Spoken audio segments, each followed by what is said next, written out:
Hey y'all, welcome back to the channel. My name is Kechelle and I am so excited to be sitting down filming this video. We're going to be talking about all the things I read in August and September, and hopefully we don't have any hiccups.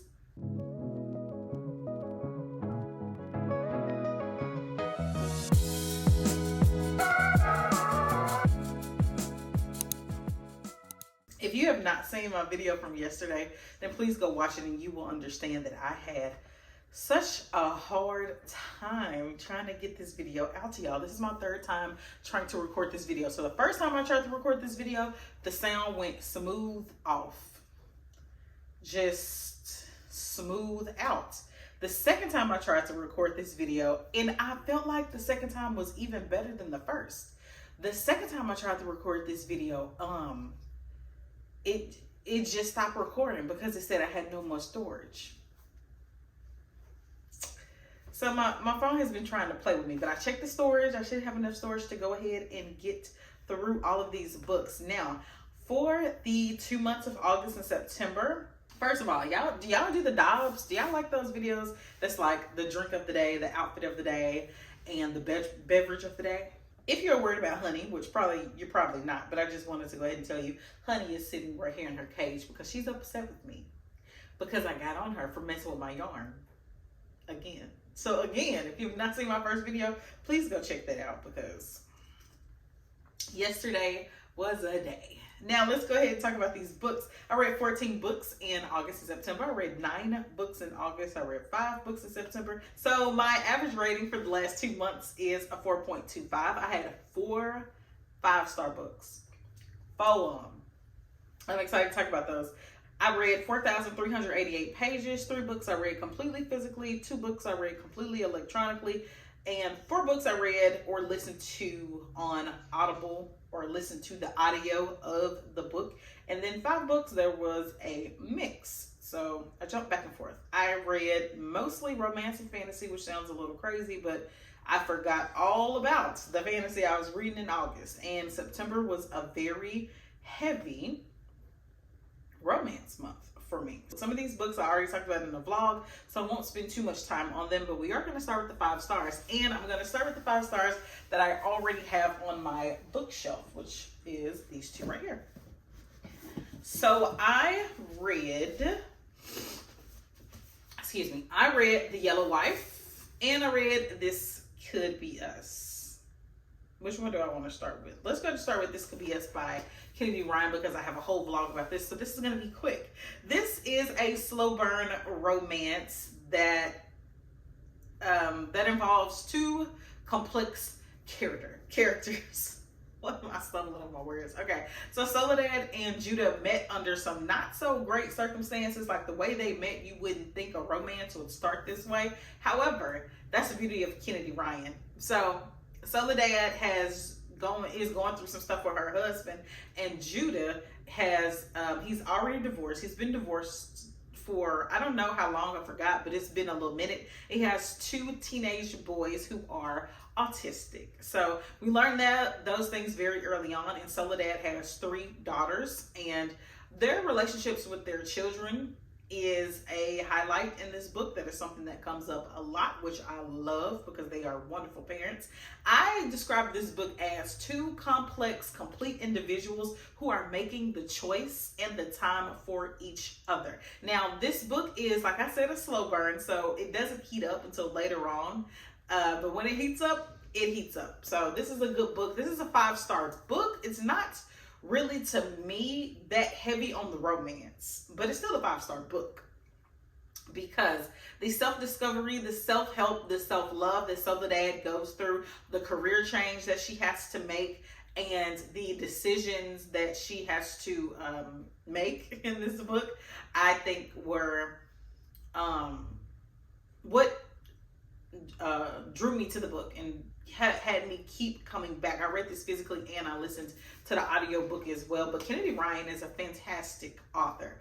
I don't think her romance books are anything to be trifled with. Okay, she is going to write a romance.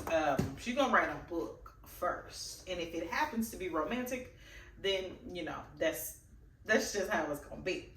The next book I want to talk about is also a 5-star. The Yellow Wife was just Yellow Wife by Sadika Johnson. I have some thoughts on this book. First of all, I have all of my notes. I have copious notes on these books. I'm talking about 2-3 paragraphs for each book. So I'm going to try to keep this very, very short and sweet. This is about a young girl named Phoebe Dolores Brown, who was born into slavery on a plantation in the 1800s, I believe the 1820s. Even though she is enslaved at the moment, or at the beginning of the book, her mom has promised her that she will receive her freedom when she's 18 or 21. I don't remember.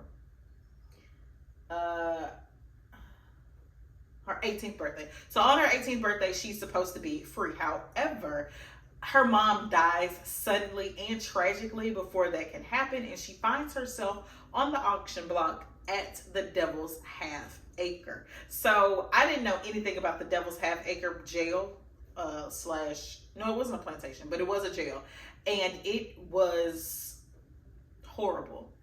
It was cruel. It was infuriating, the things that happened at this jail. So she finds herself the wife of the owner of this jail, which is a very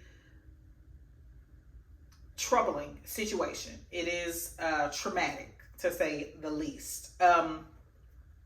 And the way that it happened and how it went down, it's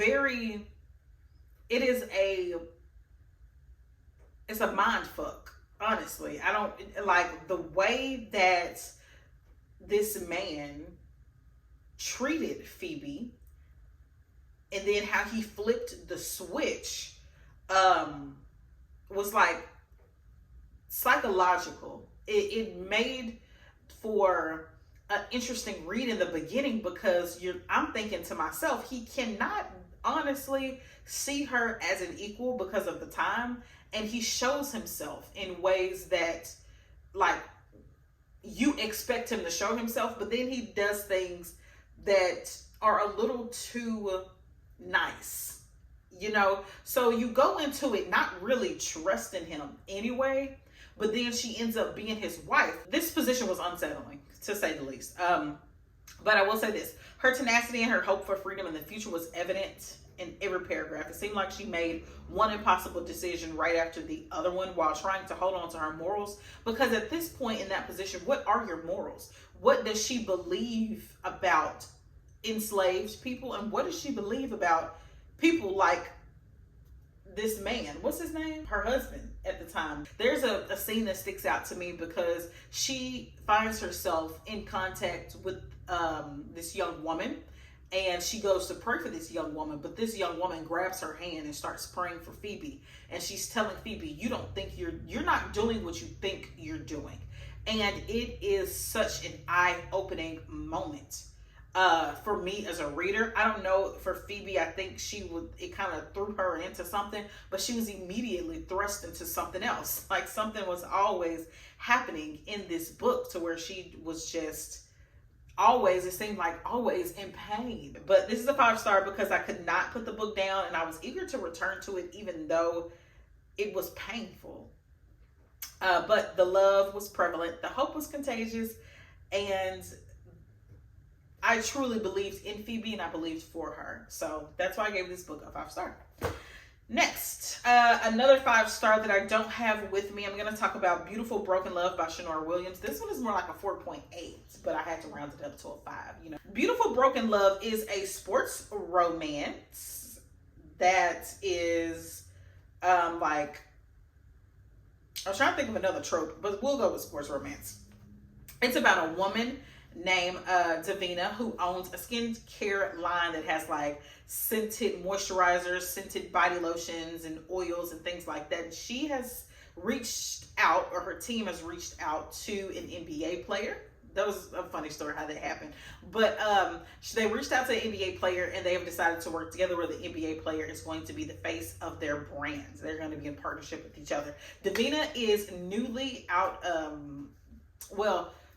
Well, Davina is still grieving her husband because he died less than a year ago, which means she's not really trying to date. However, Deke sees Davina in their first meeting, and he basically tells her straight up he wants to take her on a date. So this starts a cyclical pattern where they establish boundaries. Deke and Davina establish boundaries because she's grieving, yet he want to be with her, so he's gonna get what he can take. So they establish boundaries, they get up close on the boundary, they go over the boundary, and then somebody gets upset for whatever reason. Somebody gets upset, and then they have to reestablish boundaries, and it just keeps going like that. The reason that I didn't give this book a 5 stars because Davina started to get on my nerves, and I had to look at her like, girl, are you playing with him? Or are you being for real right now? So I wouldn't necessarily call these characters complex. They are lovable, and I do enjoy following their journey and what they're doing. But, you know, it's a good time to read, girl. The next book I want to talk about is a fantasy book. So I'm going to talk about 2 books at once because one was a 5-star and one was not. All right. So I am in the middle of reading the Wayward Children series by Seanan McGuire, and I just read books 4 and 5. So book 4 was Across the Green Grass Fields. I gave that 3.5, and book 5 was Come Tumbling Down, which I gave a 5 star. So I'm just going to tell you guys what this series is about. I'm trying to make a distinction of those 2 books in my head because I read them like back to back, and they're very short. This is a series of short books. I don't know if they're technically called novellas because they're over 200. Are they 200 pages? They either right around 200 pages. Yeah, all of them are like right around 200 pages. If that's a novella, then, you know, it's a series of novellas, right? So basically, there are children in this fantastical world that are able to go between worlds, but not voluntarily. So you have the world that we all live in right now, you know, the world that we living in while you're watching this video. And there are some children who are unhappy with their life for whatever reason. They are getting bullied at school. Their home life is atrocious and their parents are mean, or they don't have enough structure. Whatever the reason is, they're unhappy. And somehow they stumble across a literal door. Sometimes it's in the trunk of a tree. Sometimes it's in the back of their closet. But they have the choice to enter this door or not. And when they enter the door, they come into their very perfect world. And all of these worlds are different. So in book 1, we meet a lot of different kids from different worlds. Like there's a world that's made out of candy, and the clouds are made out of cotton candy, and you know the grass is lollipops. There are worlds where people stand around like statues all day and they live for it. I mean, it is literally the only thing they want to do. There are mermaids and underwater worlds.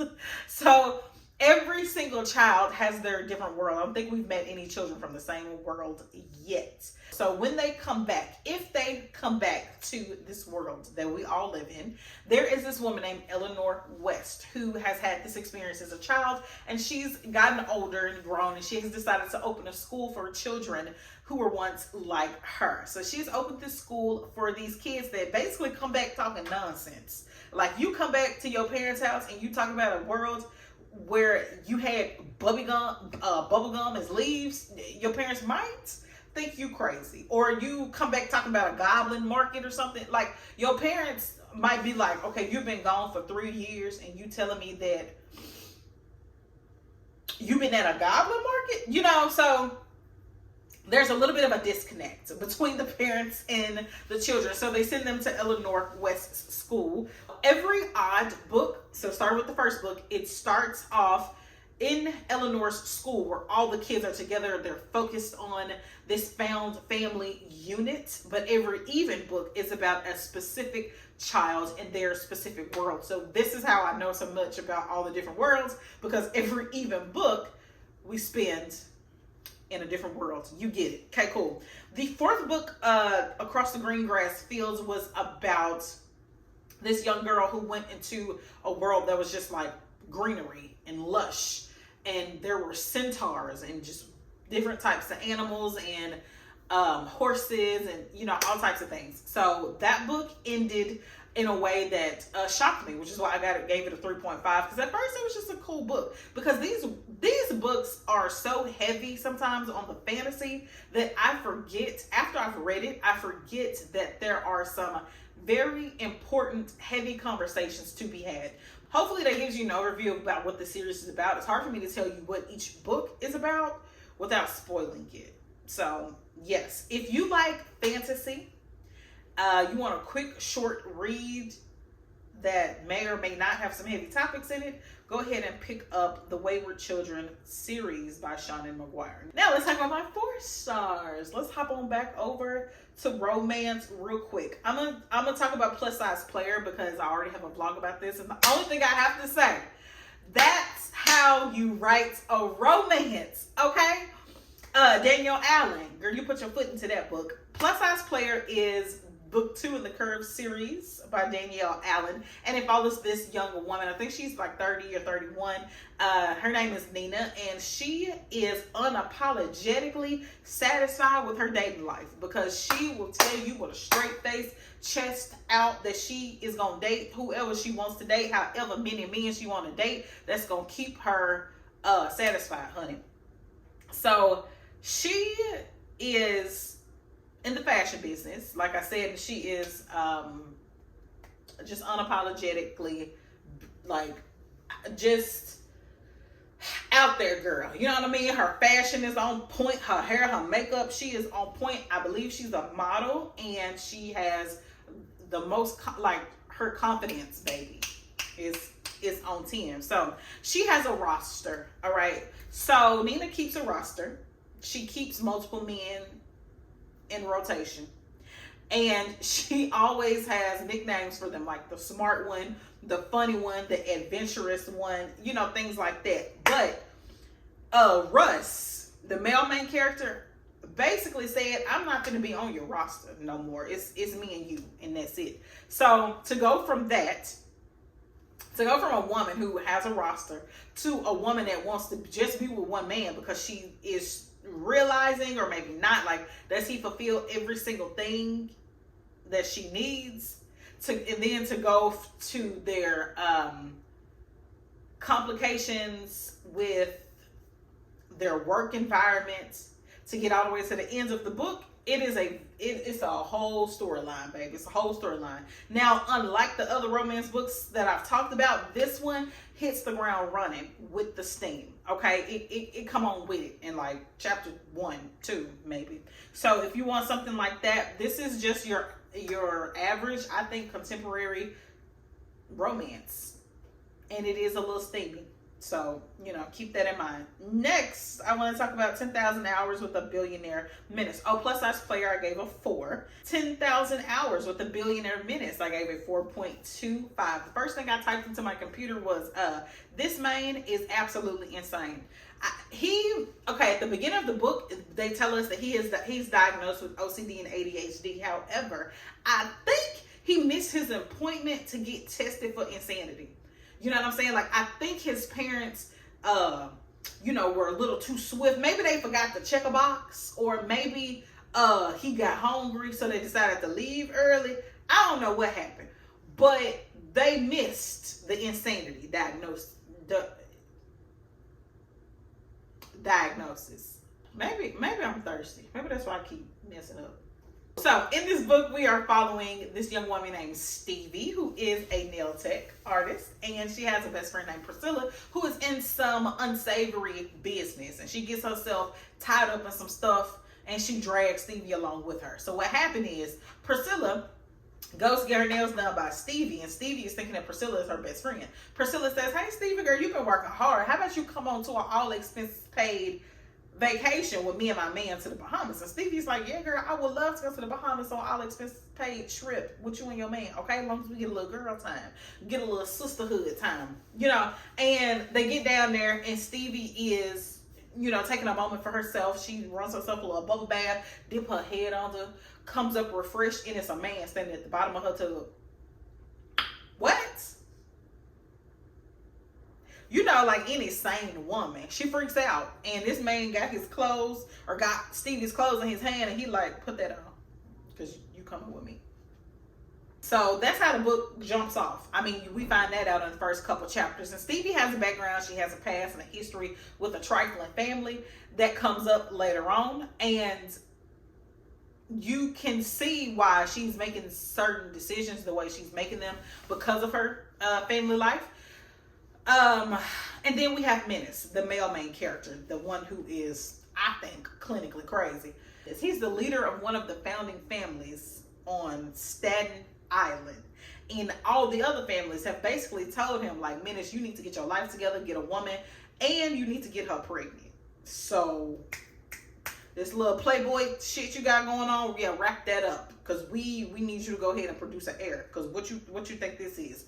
So he has decided that he is gonna kidnap Stevie and then make her be his wife. Now, he does give her a choice. However, it's a choice that was kind of like, damn if you do, damn if you don't. So she ends up accepting his offer to be his wife, and that's how the story kicks off. I will say that I gave this a 4.25 because I found it to be funny and refreshing. Okay, the graveyard scene has me cracking up. Y'all read this book. Read this book. It has some spice in it, so go into it with that in mind. But I feel like Menace is written like somebody who is he just has specific habits and routines. He's not really, I don't think you could classify the things that he's doing as OCD and ADHD. I think the author could have leaned into that more. And Stevie, on the other hand, is a little too naive, and sometimes she's a little too nonchalant. And then she has other times where she overreacts. So Stevie is kind of inconsistent, in my opinion, which is why it's not a 5-star read. But other than that, I loved it, and I think you should read it. Next, for my 4 stars, All the Sinners Bleed by S.A. Cosby. This would be my second S.A. Cosby book. I gave this a 4.25, I believe. Yep, I really do enjoy S.A. Cosby's writing. So Titus Crown is the first black sheriff. I got most of this straight from Goodreads. Titus Crown is the first black sheriff in the history of Sharon County, Virginia. In recent decades, Sharon has only had 2 murders. However, after years of working as an FBI agent, Titus knows better than anyone that secrets always fester under the surface. Then a year to the day after Titus's election, a school teacher is killed by a former student, and the student is fatally shot by Titus's deputies. Those festering secrets are now out in the open and ready to tear the town apart. So this book, honestly, is disturbing. As a teacher, or as somebody who taught for over 5 years, a school shooting is one of the things that this society in this day and age in America has taught us to be fearful of. It's not something I grew up being scared of. I think my biggest fear at school was like a tornado, because you can't control those pop up really suddenly, and I grew up in the Mid-South. So yeah, nowadays a school shooting is something that is a learned fear. So this book, in my opinion, is disturbing. Okay, it is graphic, but not too graphic. I feel like S.A. Cosby knows how to write what he needs you to get without going overboard and explaining too much. Unlike Karen Slaughter, she could take a page out of S.A. Cosby's book. I don't think I will ever read her books again. Okay, but the core of this book is it focuses on the intersectionality of race and social injustice, and how Black people and people of color get the short end of the stick when it comes to investigations into missing or murdered Black children, men, and women. Okay, that's the core of this book without giving too much away. I really enjoyed Titus as a character. He was put in the crosshairs of being a Black man in a blue uniform, which is a tough position for any Black man. Not any Black man, but a Black man in this situation in a racist county. Yeah, he was put in a difficult position, but he stood 10 toes down in what he said and how he said it, and I loved reading from Titus's perspective. Okay, let's talk about another series. So now I am also reading the A Good Girl's Guide to Murder trilogy. I have read the first and the second book. So let's start with the first book. The first book I gave a 3.75. The second book I gave a 4.25, and I will explain. I'll explain why. So for the first book, and it continues in the second book, there's this young girl named Pip who is doing a senior capstone project on the murder of this young girl named Andy Bell. She was a high school student, and also the suicide of Andy Bell's boyfriend, Sal. So the media in the town that they live in has portrayed it as if Sal killed Andy and then killed himself. However, Pip does not believe that, and she makes her whole project trying to prove this theory wrong. So I love this book because it's really easy to read, and it is a multimedia because she is interviewing people. So you have the transcripts of those interviews. She's drawing things out to work out the timeline in her head to dispute what the police say, so you can see her drawings. And I really enjoyed that. The only reason this book didn't get anything higher than 3.75 is because the whodunit to me, I don't like books that take that direction. However, this is a YA mystery thriller, and just like it, I feel like this had the potential to me to be a 5-star. Another thing I liked is that the entire town, everybody in the town could be a suspect. And I like that. Whereas some YA or some mystery thrillers, there are only so many suspects. There are only so many prospects of people who could have done it. But in this case, she has the whole town to think about, and it makes sense. So that is the first book. I gave that 3.75. Again, like I said, because of the whodunit is not my favorite type of ending. But the second book, Good Girl, Bad Blood, I gave a 4.25 because this was interesting. Book one was too. But the ending was so shocking. Like I actually couldn't believe that happened. I was like, there's no way I just read that, right? So again, just like the first book, the second book is easy to read, easy to follow, and it is still multimedia.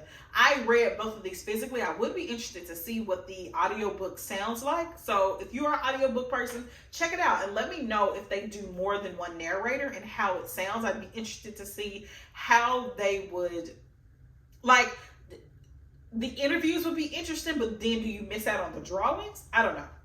So in the second book, Pip is investigating a disappearance of this grown adult man. He's like 21, 24, somewhere in that age, who has gone missing on the same night as the 6th year anniversary where they did a vigil for Andy and Sal.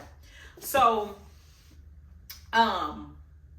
Pip is called into action by this young man's family because they know that Pip solved what happened with Andy Bell and Sal. So Pip reaches out to Ravi, who is Sal's younger brother. Now she worked with Ravi.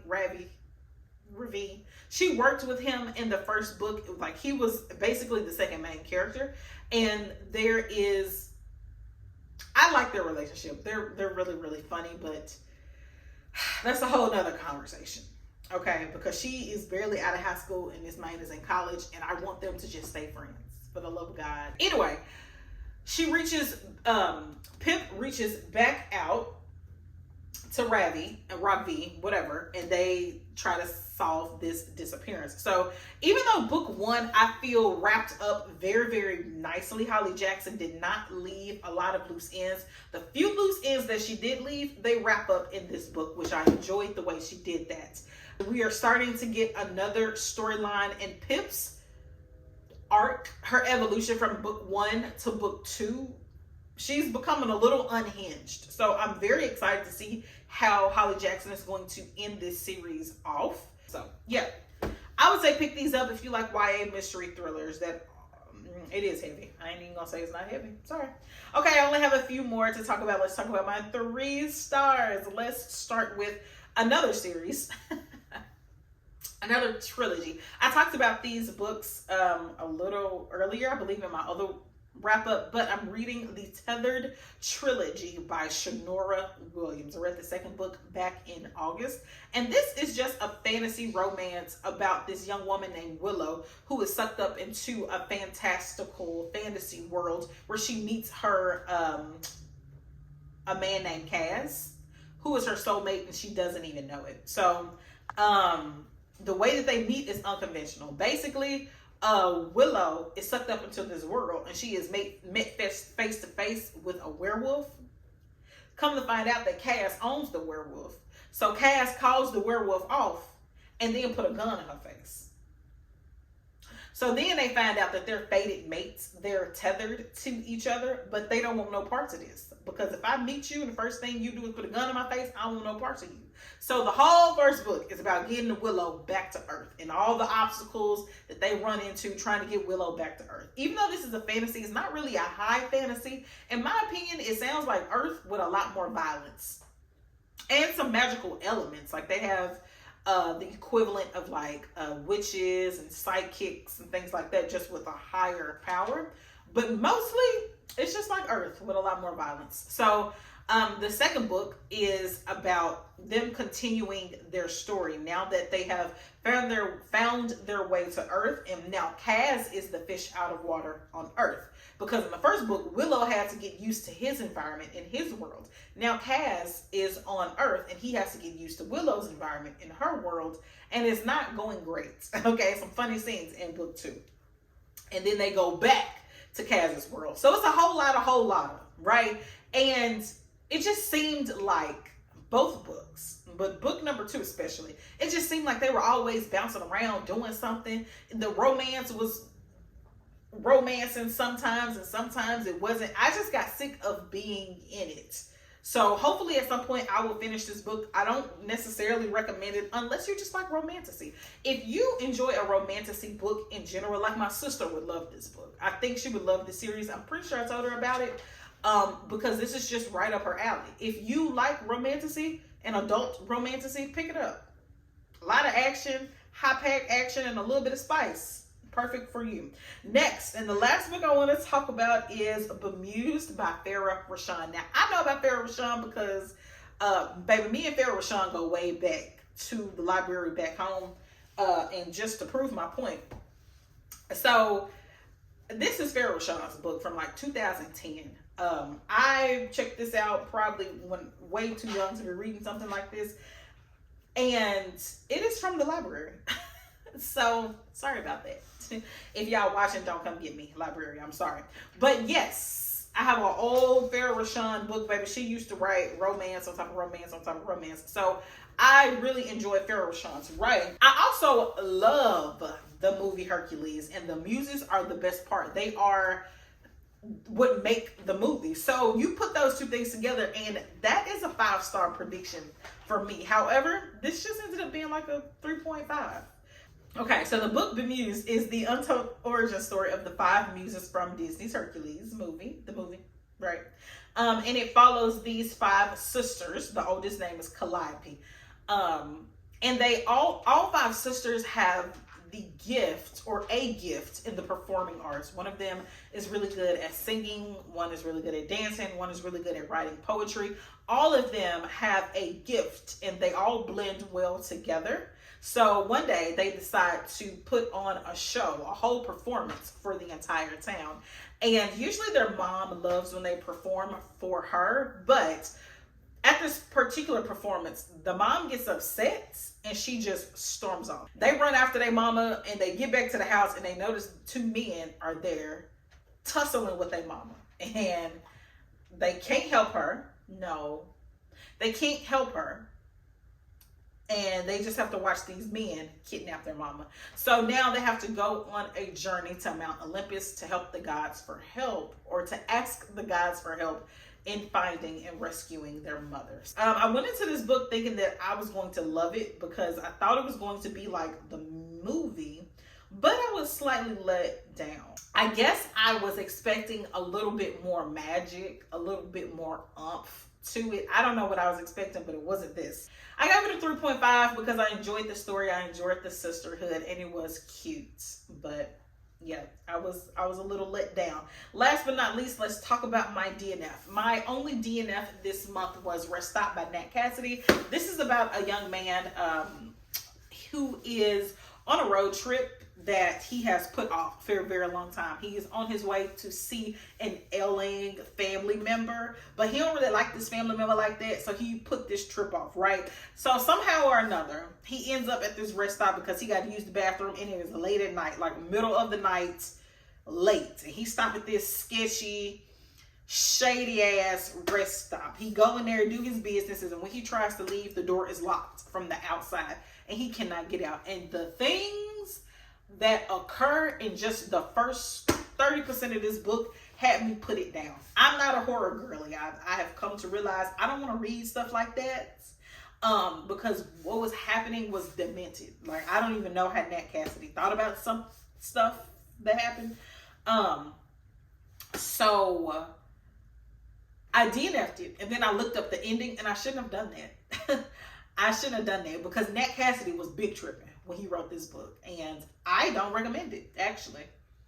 I don't know what audience this is for, but if you like horror and you like crazy people, it is short. It's a novella, and I couldn't even get through that.